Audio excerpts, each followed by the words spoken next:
The people, when they beheld him, were greatly amazed, and running to him saluted him. Mark chapter 9 verse 15. How great the difference between Moses and Jesus! When the prophet of Horeb had been 40 days upon the mountain, he underwent a kind of transfiguration, so that his countenance shone with exceeding brightness, and he put a veil over his face, for the people could not endure to look upon his glory.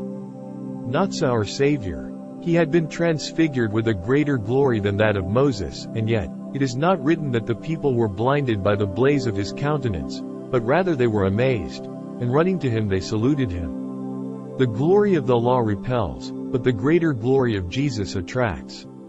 Though Jesus is holy and just, yet blended with his purity there is so much of truth and grace, that sinners run to him amazed at his goodness, fascinated by his love. They salute him, become his disciples, and take him to be their Lord and Master. Reader, it may be that just now you are blinded by the dazzling brightness of the law of God. You feel its claims on your conscience, but you cannot keep it in your life.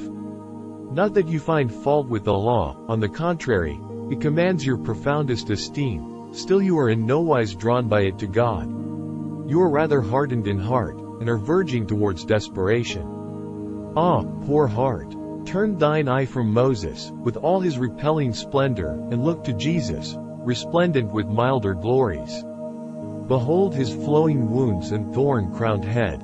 He is the Son of God, and therein he is greater than Moses, but he is the Lord of love, and therein more tender than the lawgiver. He bore the wrath of God, and in his death revealed more of God's justice than Sinai on a blaze, but that justice is now vindicated, and henceforth it is the guardian of believers in Jesus.